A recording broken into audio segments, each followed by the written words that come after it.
Jesus taught the adults and blessed the children, but the church has gotten it backwards. That was not the case in the early days of the church. The section of Matthew's Gospel that we call the Sermon on the Mount was intended by Matthew as a sort of catechism for adults. What Jesus says about what has been taught in the past is uncomfortably clear. Those rules are not enough. His followers are allowed no anger, no abusive language, no lustful thoughts, no divorce, no oaths. It's hard to avoid the demands of these teachings. We try to water them down, claiming they apply only to certain people or are meant as ideals. It doesn't work. Jesus spoke them to the crowd, not to a specially chosen elite. My first reaction to what Jesus says is to decide that what he wants is impossible. There's no way I can meet his demands. So I ignore them. But is Jesus in fact calling upon me to do the impossible? Is the problem that he asks too much, or is it that I'm unwilling to give what he asks?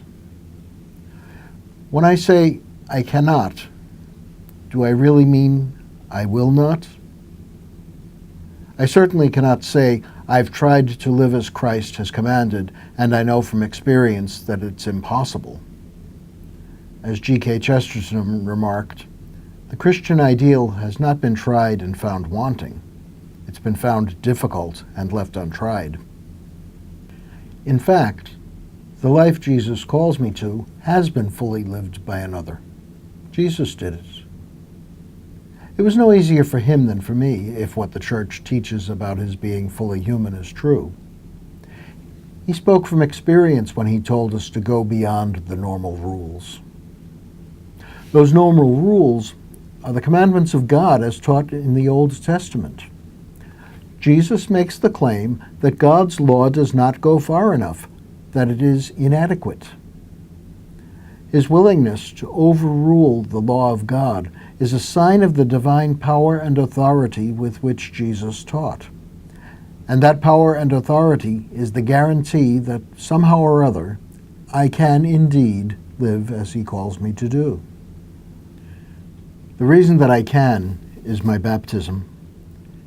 In baptism, I am united with the risen Lord, the one who has overcome death. Nothing, then, is truly impossible in living as he did. I can do it if I be willing to try.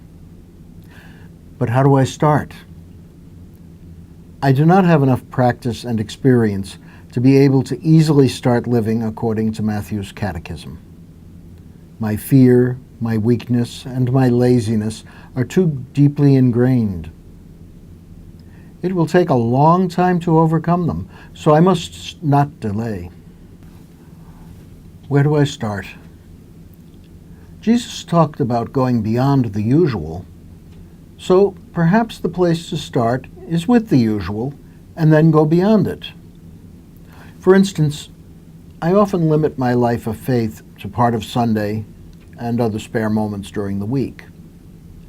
So perhaps the place to start is someday this week. Can I take time this week to live a weekday faith? For one day trying to go beyond what I consider normal? Doing so will require attention and courage. I will have to be alert to all the opportunities to live as a child of God.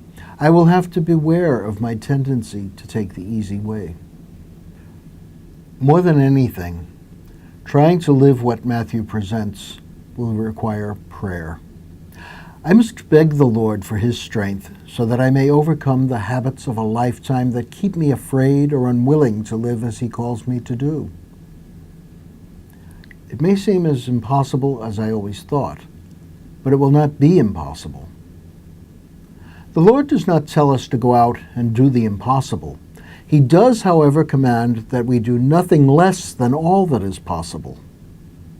That is adult faith, a faith that does not rely upon custom and rules, but goes beyond them to a relationship with God that requires all all my thoughts, all my talents, all my time, all my attention, all my acts.